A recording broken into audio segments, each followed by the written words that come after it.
هو فعلا المصريين القدماء كان عندهم شعر ملون ولا كان شعرهم اسود وبني بس؟ علشان انا سمعت كلام كتير حوالين لون الشعر، ولقيت بصراحة بحث جميل جدا لاتنين علماء استراليين اسمها جانيت ديفي، وهي دكتورة من المعهد الفيكتوري للطب الشرعي في استراليا، وكمان ساعدها صديقها الكيميائي المتقاعد ألان إليوت.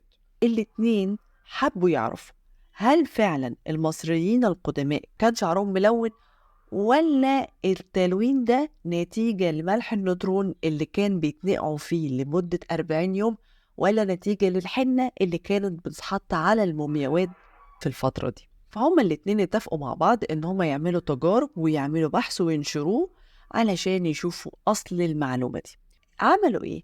جابوا 16 عينة من الشعر العادي مختلف الالوان، كمان الاعمار مختلفة من اول 4 سنين لغاية 92 سنة، وجابوا ملح النيوترون، وجابوا ال16 عينة دي ونقعوها في ملح النيوترون 40 يوم زي ما المصريين القدماء ما كانوا بيعملوا.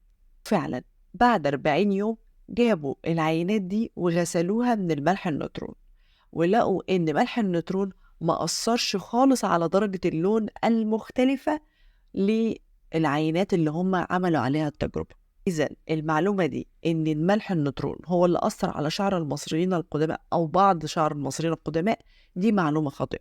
هل الحنة هي اللي خلت شعر المصريين القدماء ملون؟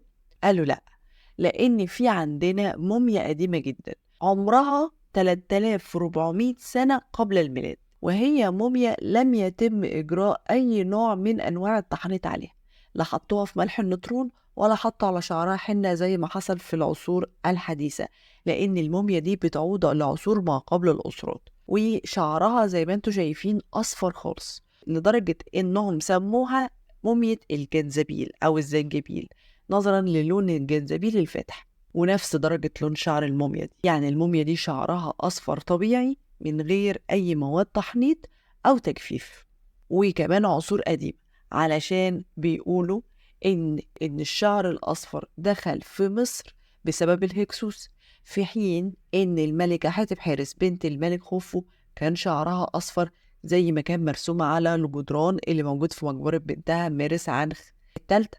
في ناس تانية قالوا لأ، إن الشعر الأصفر دخل بسبب الزواج اللي حصل ما بين الحيثيين وما بين الملك أمنحوتب الثالث. ففي ناس قالوا لأ، لأن يويا وتويا شعرهم أصفر من قبل الملك أمنحوتب الثالث ما يتجوز من الأميرة الحيثية. في ناس تانية قالوا إن الشعر الأصفر دخل مصر بسبب اليونان والرومان. نفس العلماء قالوا لأ، لأن الملك رمسيس الثاني كان شعره أحمر من خصلة الشعر ذات نفسها، الدي ان ايه بتاعه قول ان الشعر بتاعه احمر. فالملك رمسيس الثاني قبل اليونان والرومان. اذا الشعر الاصفر والشعر الاحمر هو موجود في الشعب المصري من قبل اي اختلاطات مع شعوب اخرى، موجود في جيناتهم. وان كمان العيون الملونة كانت موجودة من قبل دخول اي شعوب غريبة على الشعب المصري. دي صفات موجودة في الشعب المصري في عصور ما قبل الأسرات.